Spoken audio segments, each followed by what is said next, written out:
నమస్తే ఆర్కేల్ TV news కి స్వాగతం. ముందుగా ముఖ్యాంశాలు. ఏసీబీ ఆఫీస్ కు కేటీఆర్ లీగల్ టీమ్ తో కలిసి వెళ్లడంపై పోలీసుల అభ్యంతరం.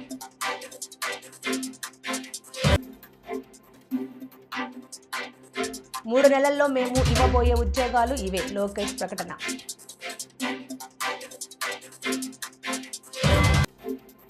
ఒళ్ళు గగురు పొడిచే దృశ్యాలు, అర్ధరాత్రి పూజారి ఇంట్లో చొరబడిన చిరుత.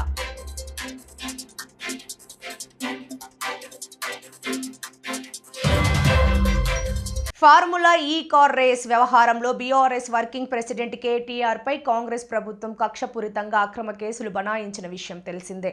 విచారణ నిమిత్తం రావాలంటూ ఏసీబీ అధికారులు కేటీఆర్ కు నోటీసులు జారీ చేశారు. ఇందులో భాగంగా న్యాయవాదులతో కలిసి ఏసీబీ కార్యాలయానికి చేరుకున్నారు. అంతకుముందు నందినగర్లోని తన నివాసంలో న్యాయవాదులతో చర్చించారు. అనంతరం వారితో కలిసి ఏసీబీ ఆఫీస్కు బయలుదేరారు. అయితే ఏసీబీ కార్యాలయం వద్ద కేటీఆర్ కారును పోలీసులు అడ్డుకున్నారు. లీగల్ టీంకు అనుమతి లేదంటూ నిలిపివేశారు. వారిని దించిన తర్వాతే ఆఫీస్లోకి రావాలన్నారు. అయితే లీగల్ టీం ఉంటే అభ్యంతరం ఏంటంటూ ప్రశ్నించారు. న్యాయవాదుల సమక్షంలోనే విచారణ జరగాలన్నారు. పోలీసులపై నమ్మకం లేదు కాబట్టే లాయర్లతో వచ్చానన్నారు. లీగల్ టీంతో రావద్దని నోటీసుల్లో ఉందా, ఉంటే చూపించాలని పోలీసు అధికారులను ప్రశ్నించారు. సార్, ఇప్పుడు ఈ స్థాయిలో ఆంక్షలు పెట్టారు, మీరు నేరుగా విచారణకు అటెండ్ అవుతున్నారు. వాళ్ళు చెప్పిన నరేందర్ రెడ్డి గారు ఇవ్వని స్టేట్మెంట్ ఇచ్చినట్టుగా తప్పుడు స్టేట్మెంట్లు రికార్డ్ చేసిందే పోలీసు వాళ్ళు. అందుకే నాకు వాళ్ళ మీద నమ్మకం లేదు కాబట్టి నా లాయర్లను తెచ్చుకున్నాను. ఇప్పుడు మా ఇంటి మీద రైడ్ చేసి నాకు తెలిసి ఏం చేయబోతుంది, రైడ్ చేసి అవసరమైతే కొన్ని ఇంప్లాంట్ చేసి కొన్ని లేనిపోని సృష్టించి అందులో ప్లాంట్ చేసి దాని మీద కేసు బనాయించాలని వీళ్ళ చిల్లర ప్రయత్నం. నేను చిట్టినాయుడు గారికి చెప్పేది ఒకటే, ఎన్ని డ్రామాలు చేసినా, ఎన్ని కథలు పడ్డా, ఎన్ని అక్రమ కేసులు పెట్టినా, నువ్వు రైతు భరోసా ఎగ్గొట్టింది ప్రజలకు తెలుసు, నువ్వు మాట తప్పింది తెలుసు, 420 హామీలు ఎత్తగొట్టింది ప్రజలకు అర్థమైంది. నువ్వెన్ని చేసుకున్నా తప్పకుండా నేను వదిలిపెట్టాం. ప్రజాక్షేత్రంలో తప్పకుండా మా హక్కుల కోసం కొట్లాడు. ఇవాళ నేను అడిగేది ఏంటంటే, మొన్న నరేందర్ రెడ్డికి జరిగింది, ఇవాళ నాకు జరగదని గ్యారంటీ ఏంది? నరేందర్ రెడ్డి ఈయన స్టేట్మెంట్ ఇచ్చినట్టు, కన్ఫెషన్ ఇచ్చినట్టు, అనవసరంగా నా పేరు చెప్పినట్టు లేనిపోయిన పుకార్లు వీళ్ళే సృష్టించిన పోలీసు వాళ్ళు మీడియాకు లీక్లు ఇచ్చారు. ఇలా నాకు కూడా అట్లే చేస్తారనేది నా డౌట్. రెండవది ఇవాళ నేను మళ్ళీ చెప్తున్నా, నేను ఇక్కడ రాగానే నా ఇంటి మీద రైడ్ చేయాలని చెప్పి వాళ్ళు ప్లాన్ చేసుకున్నారు. తప్పకుండా నా ఇంటి మీద రైడ్ చేస్తే కూడా అందులో ఏమన్నా ఇరికిచ్చి, రేవంత్ రెడ్డి గారు ఇచ్చిన 2 చిట్టీలు, అవసరమైతే ఇంకో 2 ఏమైనా సృష్టించి అని ఇరికిచ్చి కావాలని బదనాం చేయాలన్న చిల్లర ప్రయత్నం చేస్తున్నారు. నా హక్కుల కోసం తప్పకుండా నేను కొట్లాడతాను. న్యాయవాదుల సమక్షంలో ఎంక్వైరీ చేయాలని కోరుతున్నాను. తప్పే చాలాసేపటి నుంచి వెయిట్ చేస్తున్నారు, ఇంకెంతసేపు వెయిట్ చేస్తారు, ఏమని చెప్తున్నారు? 5 నిమిషాలు చూసిన తర్వాత మరి పోలీసులు సహకరించకపోతే నా దారి నేను అంటే ఇప్పటివరకు అయితే ఏం చెప్పట్లేదు. పోలీసు వాళ్ళు మరి లిఖితపూర్వకంగా ఏం చేయట్లేదు, కానీ వాళ్ళు ఫోన్లు వాళ్ళు ఏదో మాట్లాడుతున్నారు. పైకి రేవంత్ రెడ్డికి మాట్లాడుతున్నారో, మరి ఇంకా డీజీపీకి మాట్లాడుతున్నారో, ఎవరికి మాట్లాడుతున్నారో తెలియదు. వాళ్ళు ఏం చెప్తారో దాన్ని బట్టి నా తత్పర. సార్, ఇప్పుడు అడ్వకేట్స్ అనుమతి లేదు అనేది అయితే నిబంధన లేదు. అడ్వకేట్స్ అనుమతి లేదు అనేది తప్పు. మొన్న పట్నం నరేందర్ రెడ్డి మీద ఏ కుట్ర అయితే వీళ్ళు చేసిండ్రో, ఆయన ఈయన స్టేట్మెంట్ ఇచ్చినట్టు పోలీసు వాళ్ళు ఏదైతే దొంగ స్టేట్మెంట్ సృష్టించి ఆయనను నన్ను బద్నాం చేసే ప్రయత్నం చేసిండ్రో, అది జరగకూడదన్నదే నా తాపత్రయం. అందుకే లాయర్ ఉండాలని నేను కోరుతున్నా. లాయర్ ఉంటే వాళ్ళకి అభ్యంతరం ఏందో నాకు అర్థమైతే లేదు. ఏమైనా కానూన్ ఉందా, చూపెట్టు, కాగితం చూపెట్టంటే కాగితం చూపెట్టు. సార్, మీరు క్వశ్చన్ చేస్తే ఏం చెప్తున్నారు సార్? అడ్వకేట్స్ తీసుకొని వెళ్తాను కానీ మా ఇష్టం. ఇది ఇక్కడ భారత రాజ్యాంగం లేదు, అంబేద్కర్ రాసిన రాజ్యాంగం లేదు, అనుముల రేవంత్ రెడ్డి రాసిన రాజ్యాంగం ఉంది. మా ఇష్టం, మా జాగిరి అంటారు, ఏం చేయాలి? సార్, ఉద్దేశపూర్వకంగానే మిమ్మల్ని ఇక్కడ డైవర్ట్ చేసి ఇంటి వైపు రైడ్కి వెళ్ళారు. ఇంటి మీద ఇప్పుడు రైడ్కి వెళ్ళడానికి ప్రయత్నం చేస్తున్నారు. వాళ్ళు రైడ్ చేసి కూడా మన ప్లాంట్ చేస్తారనేది నా అనుమానము. తప్పకుండా చట్టపరంగా న్యాయపరంగానే వర్లేదు. ఆల్రెడీ తీర్పు రిజర్వ్ అయ్యి ఉంది. అయినా ఈ డ్రామా చేయాల్సిన అవసరం ఏముందో పోలీసులకి తెలుసు. ఈవెన్ ఫామ్ హౌస్ కేసులో కూడా ఇంటి దగ్గరకు వచ్చి ఎలాంటి అనుమతులు లేకుండా వచ్చి డ్రామా చేసి అక్కడ ప్లాంట్ చేసి రేవంత్ రెడ్డి ఇచ్చిన కొన్ని ఆడ పత్రాలు పెట్టి లేదా ఇంకోటి పెట్టి కేసులు పెట్టి ఇరికేయాలనేది వాళ్ళ తాపత్రయం. అన్నింటినీ కూడా న్యాయపరంగా ఎదుర్కొంటాం.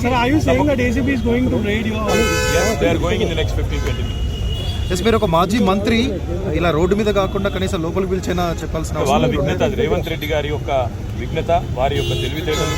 నేను సహకరించడానికి ఇక్కడికి వస్తే నన్ను కనీసం లాయర్ కావాలని నేను కోరుతందుకు కారణం ఒకటే. మొన్ననే పట్నం నరేందర్ రెడ్డి విషయంలో వీళ్ళు చేసిన కుట్ర, రేవంత్ రెడ్డి డైరెక్షన్ ప్రకారం పట్నం నరేందర్ రెడ్డి మీద ఇవ్వని స్టేట్మెంట్ ఇచ్చినట్టు అభూత కల్పనలు సృష్టించి, ఊహాజనితమైన వార్తలు సృష్టించి బదనాం చేసే ప్రయత్నం చేసి ఆయన కన్ఫెషన్ ఇచ్చి సచివాలయంలో ముఖ్యమంత్రి రేవంత్ రెడ్డి గారిని కలిసి శ్రీ శ్రీ సుదర్శన లక్ష్మీ నారసింహ దివ్య స్వర్ణ విమాన గోపుర మహాకుంభాభిషేక మహోత్సవానికి ఆహ్వానించిన మంత్రి కొండా సురేఖ, దేవాదాయ శాఖ ముఖ్య కార్యదర్శి శైలజ రామయ్యర్, యాదగిరిగుట్ట ఆలయ ఈవో అర్చకులు ఫిబ్రవరి 19 నుంచి 23 వరకు యాదగిరిగుట్టలో జరగనున్న శ్రీ శ్రీ సుదర్శన దివ్య విమాన స్వర్ణ గోపుర మహాకుంభాభిషేక కార్యక్రమం. రేవంత్ సర్కారు రైతులను నట్టేట ముంచిందని రైతు భరోసా మరో మోసమన్నారు. మాజీ ఎమ్మెల్యే పెద్ది సుదర్శన్ రెడ్డి అన్నారు. గతంలో ఇదే రేవంత్ రెడ్డి బీఆర్ఎస్ ప్రభుత్వం 10,000 రూపాయలు ఇస్తోంది, మేము వస్తే 15,000 రూపాయలు ఇస్తామన్నారు. కానీ నేడు అదే రేవంత్ రెడ్డి నిసిగ్గుగా అదే నోటితో నిన్న కేబినెట్ అనంతరం 6,000 రూపాయలు ఇస్తున్నట్లు ప్రకటించారు. 2 పంటలకు ఎకరానికి 12,000 ఇస్తామనడం రైతులను మోసం చేయడమే బోనస్ బోగస్ అయ్యిందని అన్నారు. రైతులకు బాకీ పడ్డ నిధుల గురించి తెలిపేందుకు, రైతులకు అవగాహన కల్పించేందుకు పోస్టర్లను విడుదల చేశారు.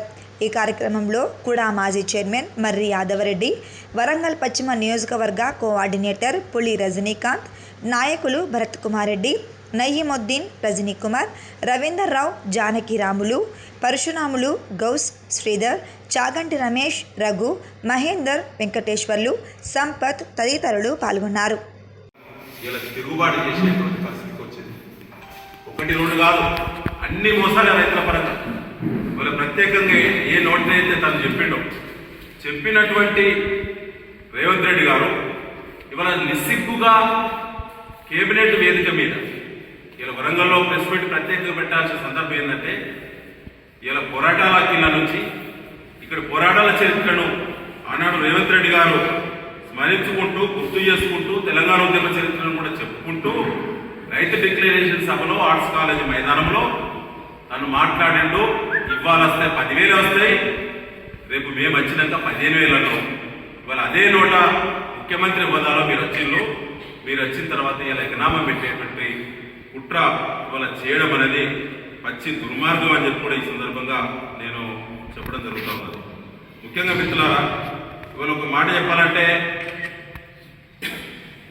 1-2 కాదు, అన్ని మోసాలే చేస్తా ఉన్నారు కాంగ్రెస్ పార్టీ. ఒకప్పుడు కేసీఆర్ గారు రైతుల గురించి ఏది చేసినా అన్నింటినీ విమర్శించినటువంటి కాంగ్రెస్ పార్టీ నాయకులు నిన్నటి నుంచి కేబినెట్లో ఉండబడినటువంటి ఉప ముఖ్యమంత్రి గారు కానీ లేదా మన కేబినెట్ సహచరులు కానీ ఒక్కరు కూడా ప్రెస్కు మీడియాకు అందుబాటులోకి రాలేదు. ఇవాళ తప్పించుగా తిరుగుతూ ఉన్నారు. అసలు రేవంత్ రెడ్డి గారికి ప్రధానంగా విశ్వాసమైన మంత్రులు ఇద్దరే అని చెప్పి గతంలో ప్రకటించారు. సోములేని శ్రీనివాస్ మాజీ chief whip BRS party Hanamkonda జిల్లా అధ్యక్షులు దాస్యం వినయ్ భాస్కర్ అక్రమ అరెస్టు, అన్నదాతకు అండగా రైతు భరోసా విషయంలో కాంగ్రెస్ మోసపూరిత వైఖరికి నిరసనగా కాళోజీకి వినతిపత్రం అందించేందుకు వెళ్తుండగా పార్టీ కార్యాలయంలో నిర్బంధించే ప్రయత్నం, పోలీసులను ప్రతిఘటించిన మాజీ చీఫ్ విప్ దాదాపు గంట పాటు పోలీసులు నిర్బంధించే ప్రయత్నం, కానిస్టేబుల్ స్థాయి నుంచి ఎస్ఐ, సిఐలు, ఏసీపీ, డీఐజీ స్థాయి వరకు అధికారుల మహారాక కాకతీయ యూనివర్సిటీ పోలీస్ స్టేషన్కు తరలింపు.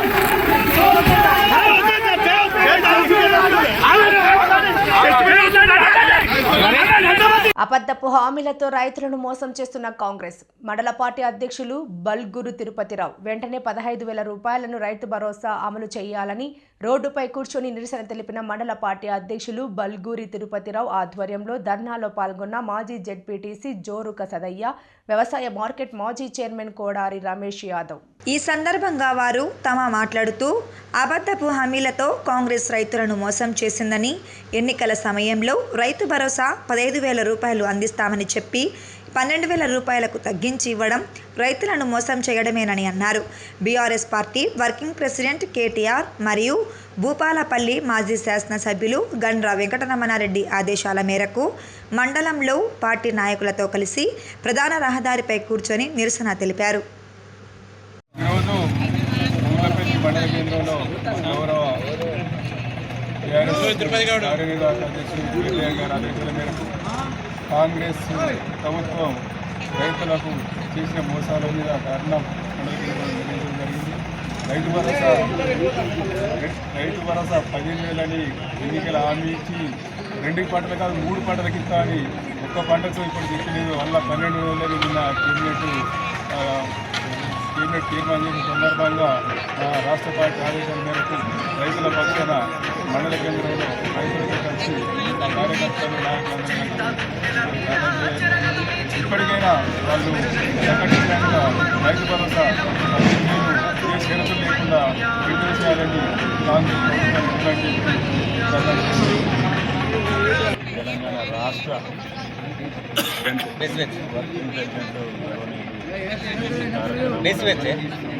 ఆదేశాల మేరకు ఈరోజు మొగుళ్ళపల్లి మండలంలోని బీఆర్ఎస్ పార్టీ ఆధ్వర్యంలో అదేవిధంగా మరి రైతుల ఆధ్వర్యంలో ధర్నా ఈ కార్యక్రమానికి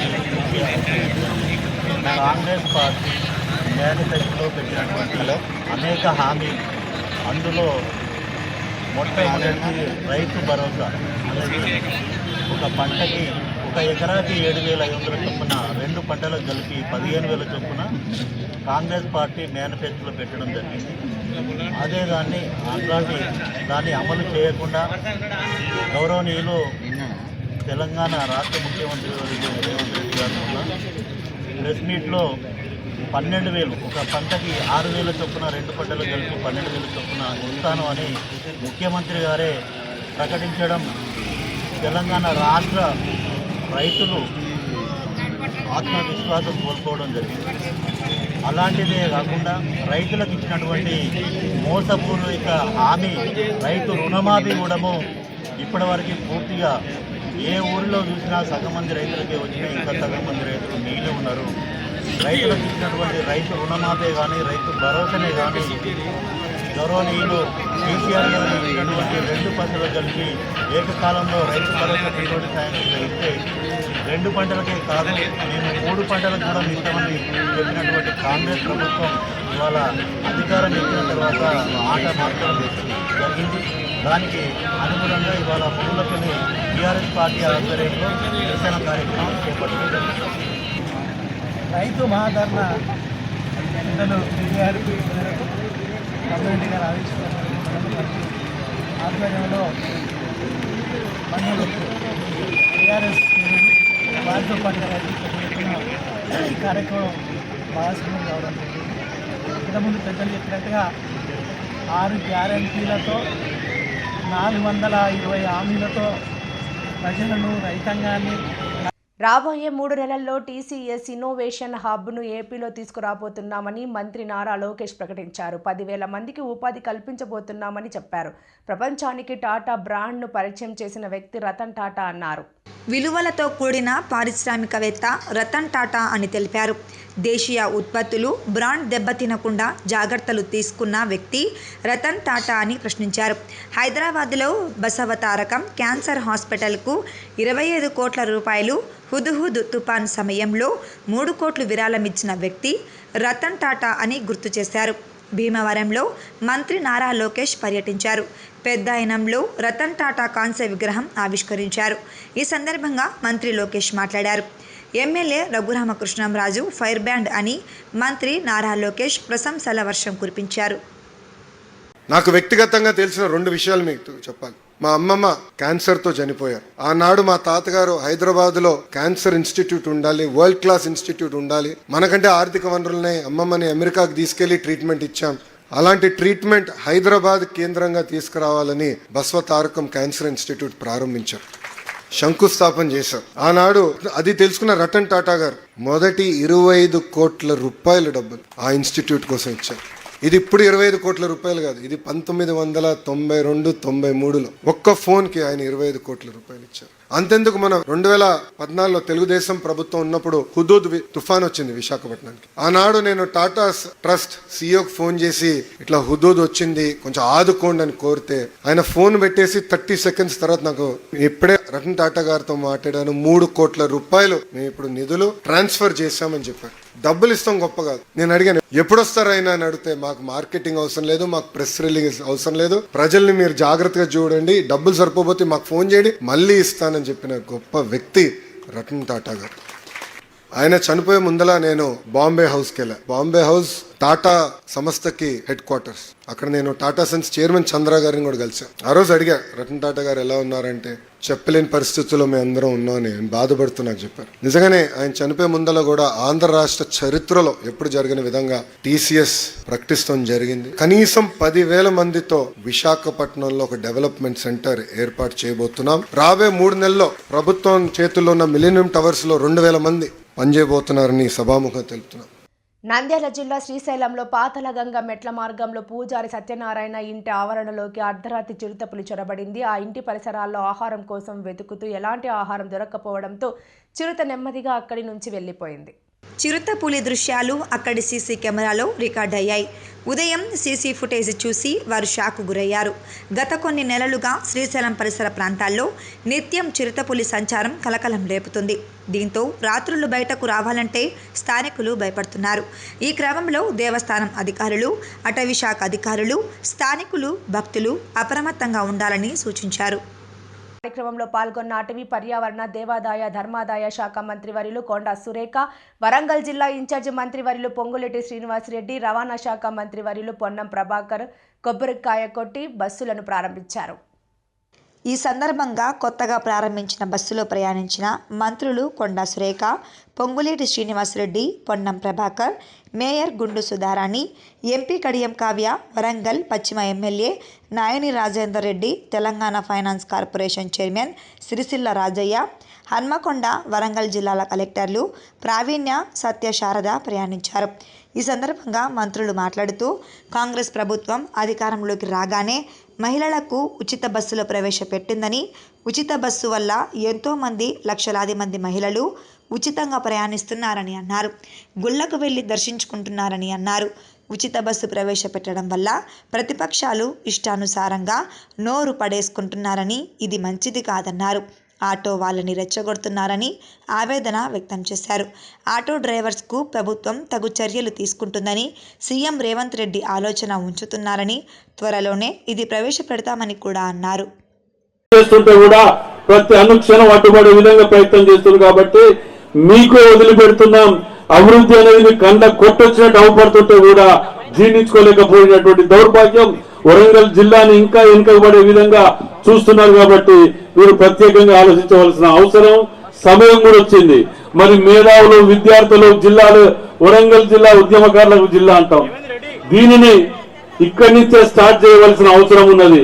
ఈ అభివృద్ధి నిరోధకులు కనుక ఎక్కడైనా ఇబ్బందుల పాలు చేసి ప్రజలకు కానీ, డిపార్ట్మెంట్ కానీ, ఎక్కడ కానీ ఇబ్బందులు పెడితే ఒక పోలీస్ డిపార్ట్మెంట్ బాధ్యత కాదు, ప్రజల బాధ్యత కూడా అని చెప్పి మనవి చేస్తూ సెలవు. ఎమ్మెల్యేలు, ఎంపీలు, పూర్వ ప్రముఖులు, ఎమ్మెల్సీలు అందరికీ Telangana state road transport corporation తరఫున మీకు అందరికీ కూడా స్వాగతం పలుకుతున్నాను. ఈరోజు మొట్టమొదటి సోదరులు పొన్నం ప్రభాకర్ గారికి, మన ఇన్ఛార్జ్ మినిస్టర్ సోదరులు ఇప్పుడే పెద్దలు మాట్లాడినట్టుగా ప్రతిపక్షాలకు కాంగ్రెస్ పార్టీ రేవంత్ రెడ్డి గారి నాయకత్వంలో చేస్తున్న అభివృద్ధి కనపడడం లేదు. కానీ ఏదో విమర్శలు చేయాలని మాత్రమే విమర్శలు చేస్తూ ఉన్నారు.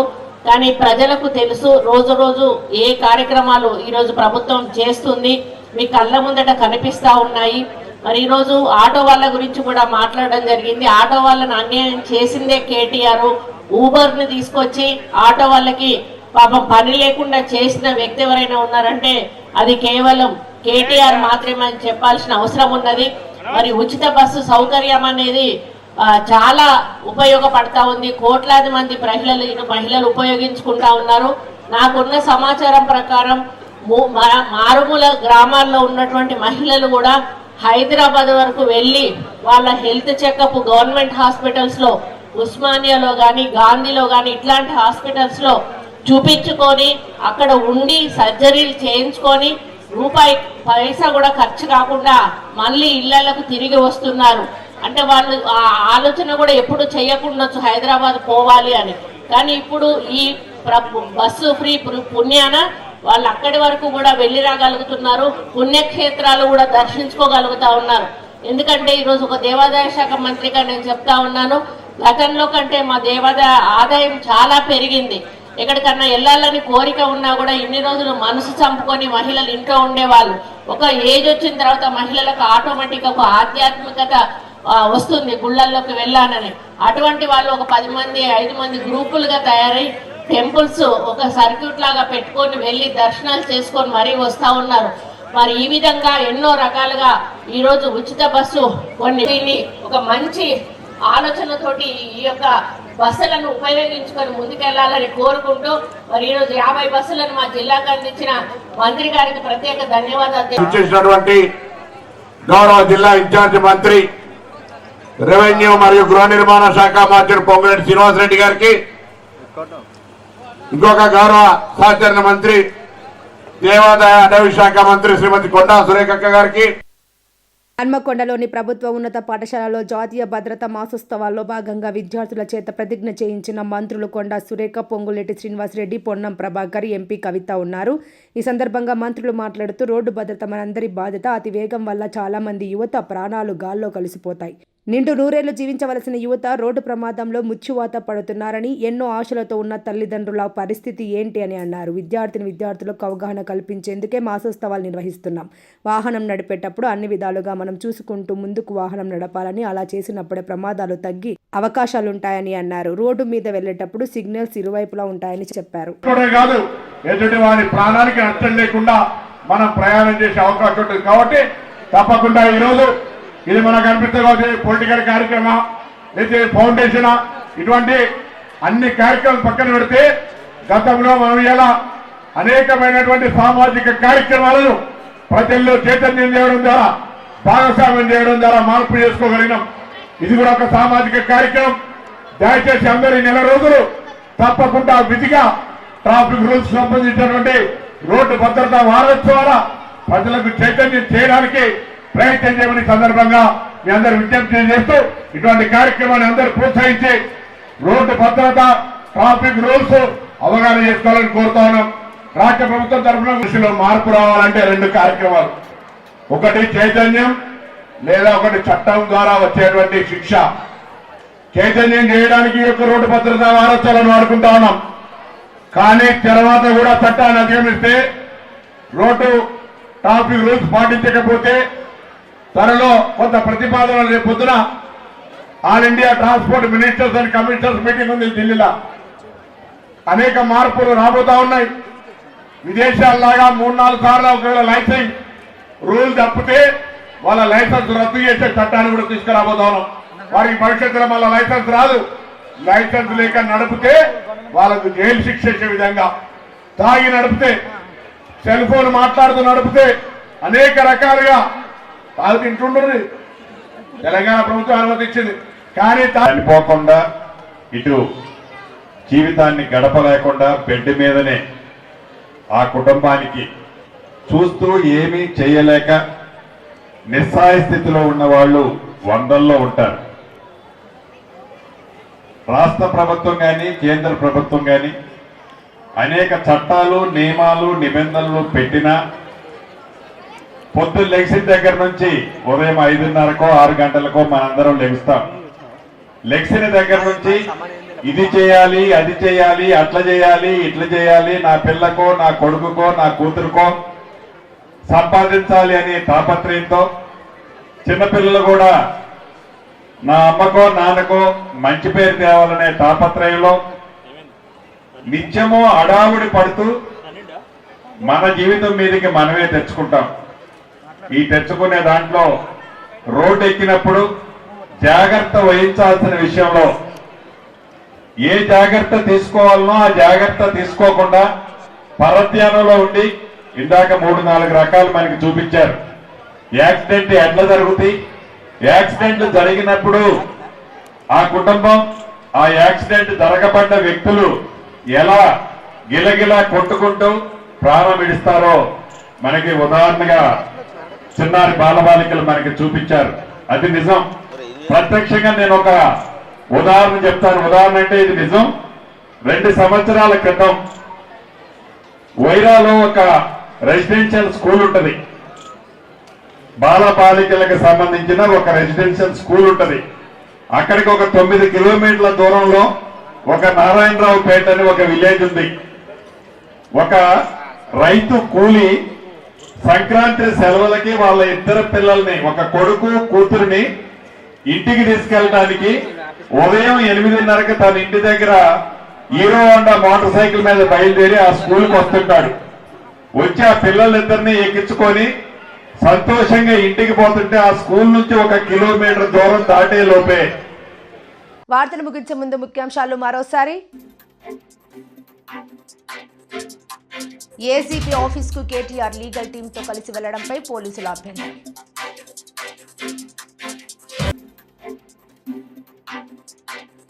3 నెలల్లో మేము ఇవ్వబోయే ఉద్యోగాలు ఇవే, లోకేష్ ప్రకటన.